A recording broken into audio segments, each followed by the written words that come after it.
रहीम अस्सलाम वालेकुम एवरीवन। उम्मीद करती हूँ कि आप सब खैरियत से होंगे। जैसा कि आप सबको पता है कि हमने एक्सरसाइज 5.1 स्टार्ट की हुई है। एक्सरसाइज 5.1 के क्वेश्चन 4 की हम लोग फर्स्ट 3 पार्ट कर चुके हैं। आज हम 4th पार्ट स्टार्ट करेंगे।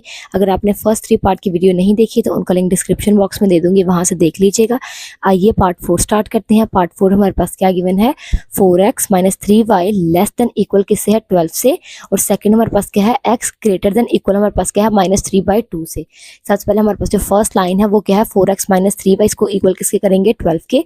सबसे पहले इसके पॉइंट को फाइंड कर लेंगे। तो x इंटरसेप्ट जब हम लोगों ने फाइंड करना तो y की वैल्यू क्या हो जाएगी, 0 हो जाएगी। तो इधर y की वैल्यू 0 पुट करेंगे तो 4x हमारे पास किसके इक्वल आ जाएगा, 12 के। 4x 12 के इक्वल आ जाएगा। तो ये 4 इधर मल्टीप्लाई और इक्वल की साइड पे क्या हो जाएगा, डिवाइड हो जाएगा। तो इसकी कटिंग कर लेते हैं। 4 1 4, 4 3 हमारे पास क्या हो जाएगा, 12। तो हमारे पास x की वैल्यू क्या आ जाएगी, 3। तो हमारे पास पहला पॉइंट क्या आ जाएगा, 3 और 0, क्योंकि हमारे पास x क्या आया है, 3, और y वाला पॉइंट हमारे पास क्या है, 0। अगर y इंटरसेप्ट फाइंड करेंगे तो x की वैल्यू क्या हो जाएगी, 0। इधर x की वैल्यू को 0 पुट करेंगे तो -3y किसके इक्वल आ जाएगा, 12 के। तो -3 इधर मल्टीप्लाई हो रहा है, इक्वल की साइड पे आके डिवाइड हो जाएगा। इसी कटिंग कर लेंगे। 3 1 3 और 3 4 हमारे पास क्या हो जाएगा, 12। तो हमारे पास y की वैल्यू क्या आ जाएगी, -4। तो हमारे पास सेकंड पॉइंट क्या आ जाएगा, 0 और -4। हमारे पास सेकंड क्या है, x ग्रेटर देन इक्वल किसके है, -3/2 के। तो इसको भी हम लोग क्या कर लेंगे, x की वैल्यू किसके इक्वल आ जाएगी, -3/2 के। तो आइए हम लोग इसका ग्राफ बना लेते हैं। अब हमारे पास जो लाइन 1 है उसका पहला पॉइंट क्या है, x की वैल्यू हमारे पास क्या है, 3, और y की वैल्यू हमारे पास क्या है, -4। हमारे पास x की वैल्यू क्या है, 3, और y की वैल्यू हमारे पास क्या है, -4। तो ये हमारे पास ये दोनों पॉइंट आ गए। तो ये हमारे पास क्या आ जाएगी, लाइन 1, और लाइन 2 हमारे पास क्या है, x की वैल्यू -3/2 को जब हम लोग डिवाइड करेंगे तो हमारे पास क्या आ जाएगा, 1.5। तो हमारे पास x की वैल्यू क्या आ जाएगी, -1.5। तो यहाँ पे हमारे पास x की वैल्यू क्या होती है, माइनस, तो ये 1 है, तो ये आगे हमारे पास -1.5 है, तो थोड़ा सा आगे चला जाएगा। तो ये हमारे पास क्या हो जाएगी, लाइन 2 ड्रॉ हो जाएगी। अब हम लोग इनको शेड कर लेंगे। शेड करने के लिए हम लोग क्या करते हैं, इन दोनों वैल्यू को किसके इक्वल करेंगे, 0 के। तो हमारे पास क्या आ जाएगा, 0 लेस देन इक्वल किससे है, 12 से। तो ये हमारे पास पॉइंट क्या है, ट्रू है, क्योंकि 0 वाकई क्या होता है, लेस देन क्या होता है, 12 से। आगे इसमें भी हम लोग क्या करेंगे, 0 को पुट करेंगे तो ये क्या आ जाएगा, ग्रेटर देन किसके इक्वल आ जाएगा, -3/2 के। तो अब ये हमारे पास वैल्यू क्या है, माइनस में है। तो 0 क्या होता है, माइनस वाली वैल्यू से ग्रेटर होता है। तो ये वाला पॉइंट भी हमारे पास क्या है, ट्रू है। उनकी शेडिंग कर लेते हैं। अब हमारे पास दोनों जो लाइन है उनका आंसर क्या है, ट्रू है। तो उनकी हमारे पास शेडिंग क्या होगी, इस ओरिजिन की तरफ हो जाएगी। हमारे पास क्या है, सेकंड लाइन। सेकंड लाइन की भी हम लोग शेडिंग कर लेंगे तो वो भी क्या हो जाएगी, ओरिजिन की तरफ हो जाएगी। हमारे पास इसका फिफ्थ पार्ट क्या गिवन है, 3x + 7y greater than equal हमारे पास किसके है, 21 के। ये हमारे पास लाइन 1 है। और हमारे पास सेकंड क्या है, y लेस देन इक्वल किसके है, 4 के। तो हमारे पास सबसे पहले इनका क्या करेंगे, x इंटरसेप्ट फाइंड कर लेंगे और y इंटरसेप्ट लाइन 1 का। तो जब हम लोग इसका x इंटरसेप्ट फाइंड करेंगे लाइन 1 का, तो y हमारे पास इसके इक्वल हो जाएगा 0 के। जब ये y इक्वल हो जाएगा 0 के तो 3x इसके इक्वल आ जाएगा 21 के। तो ये हमारे पास 3x इक्वल आ गया 21 के। अब ये 3 इधर मल्टीप्लाई और इक्वल के साइड पे क्या हो जाएगा, डिवाइड हो जाएगा। कटिंग कर लेंगे। 3 1 3 और 3 7 हमारे पास क्या हो जाएगा, 21। तो हमारे पास पहला पॉइंट क्या आ जाएगा, 7 और 0। y इंटरसेप्ट फाइंड करेंगे तो हम लोग क्या करेंगे, x की वैल्यू को 0 पुट कर लेंगे। हमारे पास 7y किसके इक्वल आ जाएगा, 21। तो ये 7 इधर मल्टीप्लाई हो रहा है, इक्वल की साइड पे क्या हो जाएगा, डिवाइड। सी कटिंग कर लेंगे। 7 1 7 और 7 3 हमारे पास क्या हो जाएगा, 21। तो y की हमारे पास पॉइंट क्या आ जाएगा, 3। तो हमारे पास सेकंड पॉइंट क्या आ जाएगा, 0 और 3।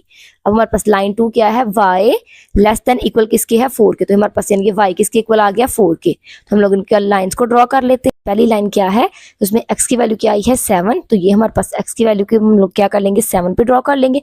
और y की वैल्यू हमारे पास क्या है, 3। तो यहाँ पे ये हमारे पास y का पॉइंट क्या आ गया, 3। तो इन दोनों पॉइंट्स को ज्वाइन कर लेंगे तो हमारे पास क्या आ जाएगी, लाइन 1।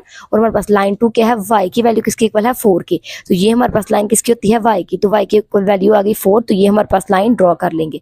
अब हम लोग इनकी शेडिंग के लिए देख लेते हैं। शेडिंग के लिए क्या करेंगे, इन दोनों को इक्वल करेंगे 0 के। ग्रेटर देन किसके इक्वल आ गया, 21 के। अब ये क्या कह रहा है कि 0 ग्रेटर है 21 के। तो ये पॉइंट हमारे पास क्या है, फॉल्स है। अगला पॉइंट हमारे पास क्या है, y। अगर हम लोग इसको करेंगे 0 कर लेंगे, y की वैल्यू को लेस देन किसके है, 4 से। तो ये हमारे पास पॉइंट क्या है, ट्रू। तो यानी कि हमारे पास ये जो लाइन 1 है ये हमारे पास क्या है, फॉल्स है। और लाइन 2 हमारे पास क्या है, ट्रू। तो ये फॉल्स का मतलब है कि ये ओरिजिन से क्या जाएगा, अवे जाएगा। तो ये हमारे पास इसकी शेडिंग अवे हो जाएगी। और लाइन 2 हमारे पास क्या है, ट्रू है। तो ये ओरिजिन की तरफ आ जाएगा। तो ये हम लोग क्या कर लेंगे, इसकी शेडिंग ओरिजिन की तरफ कर देंगे। तो ये हमारे पास shade y less than equal हमारे पास किसके है, 31 के। और सेकंड हमारे पास क्या है, y - 21 लेस देन इक्वल हमारे पास किसके है, 2 के। तो हमारे पास ये लाइन 1 है और ये हमारे पास क्या है, लाइन 2। तो सबसे पहले इनके पॉइंट को फाइंड कर लेंगे। तो ये हमारे पास 5x + 7y किसके इक्वल आ जाएगा 35 के। जब x इंटरसेप्ट फाइंड करेंगे तो y की वैल्यू हमारे पास क्या हो जाएगी 0, वैल्यू को 0 करेंगे तो 5x हमारे पास किसके इक्वल आ जाएगा 35 के। अब ये 5x हमारे पास इधर मल्टीप्लाई और इक्वल की साइड पे जाके क्या हो जाएगा डिवाइड हो जाएगा। इसकी कटिंग कर लेंगे, 5 1 5 5 7 हमारे पास क्या हो जाएगा 35। तो हमारे पास x का पॉइंट क्या आ गया 7 आ गया और हमारे पास y का पॉइंट क्या है 0। अब हम लोग उसका y इंटरसेप्ट फाइंड कर लेंगे, y इंटरसेप्ट फाइंड करेंगे तो x की वैल्यू क्या हो जाएगी 0, तो हमारे पास ये 0 हो जाएगा और 7y हमारे पास किसके इक्वल आ जाएगा 35 के। हमारे पास 7y किसके इक्वल आ गया 35 के। अब ये हमारे पास 7 इधर क्या है मल्टीप्लाई हो रहा है, इक्वल की साइड पे क्या हो जाएगा डिवाइड हो जाएगी। इसकी कटिंग कर लेंगे, 7 5 हमारे पास क्या हो जाएगा 35। तो हमारे पास सेकंड पॉइंट क्या आ जाएगा 0 और 5। हम लोग सेकंड लाइन का भी देख लेते हैं। सेकंड लाइन हमारे पास क्या है x माइनस 2y, इसको किसके इक्वल कर लेंगे 2 के। इसका x इंटरसेप्ट फाइंड करेंगे तो y क्या हो जाएगा 0 हो जाएगा। तो x की वैल्यू हमारे पास किसके इक्वल आ जाएगी 2 के। हम लोगों ने y इंटरसेप्ट फाइंड करेंगे तो हमारे पास x की वैल्यू क्या हो जाएगी 0 हो जाएगी और फिर क्या पीछे रह जाएगा माइनस 2y किसके इक्वल आ गया 2 के। अब ये -2 है जो इधर मल्टीप्लाई हो रहा है, इक्वल की साइड पे क्या हो जाएगा डिवाइड हो जाएगा। इसी कटिंग कर लेंगे, 2 1 से हमारे पास क्या हो जाएगा 2, तो y की वैल्यू हमारे पास क्या आ जाएगी -1। हम लोग इस पॉइंट को ड्रॉ कर लेते हैं। लाइन 1 के लिए हमारे पास x का पॉइंट क्या आया है 7, तो ये हमारे पास क्या है x का पॉइंट 7 और y का पॉइंट हमारे पास क्या है 5। तो ये हमारे पास y वाली होती है, ये हमारे पास y का पॉइंट क्या हो गया 5। तो इन दोनों को पॉइंट को ज्वाइन करेंगे तो ये हमारे पास क्या आ गया लाइन 1। हमारे पास लाइन 2 का x का पॉइंट क्या आया है 2 आया है और y का पॉइंट क्या आया है -1। तो ये हमारे पास क्या हो गया x का पॉइंट 2 हो गया और y का पॉइंट ये हमारे पास क्या है -1। इन दोनों पॉइंट्स को हम लोग क्या कर लेंगे ज्वाइन कर लेंगे, तो ये हमारे पास क्या हो जाएगी लाइन 2। अब इनका शेडिंग के लिए देख लेते हैं। शेडिंग के लिए हम लोग क्या करेंगे, इन दोनों को क्या करते हैं इक्वल कर लेंगे 0 के। तो 0 लेस देन किसके इक्वल आ जाएगा 35 के। तो ये बाकी बात क्या है हमारे पास ट्रू है, क्योंकि 0 क्या होता है वाकई 35 से लेस देन होता है। अब इसमें भी हम लोग क्या करेंगे, दोनों की जगह 0 पुट कर लेंगे। 0 लेस देन हमारे पास क्या है 2, तो ये भी हमारे पास पॉइंट क्या है ट्रू है। हमारे पास इनके दोनों पॉइंट की हमारे पास जो शेडिंग है वो क्या हो जाएगी ओरिजिन की तरफ। ये हमारे पास सेकेंड लाइन और ये हमारे पास क्या है फर्स्ट लाइन, और ये भी क्या हो जाएगी ओरिजिन की तरफ आ जाएगी। तो ये हमारे पास इनकी शेडिंग हो जाएगी। ये थी आज की वीडियो। उम्मीद करती हूँ कि आपको वीडियो अच्छी लगी होगी। अगर वीडियो अच्छी लगी हो तो चैनल को सब्सक्राइब जरूर कीजिएगा। तब तक के लिए अल्लाह हाफिज।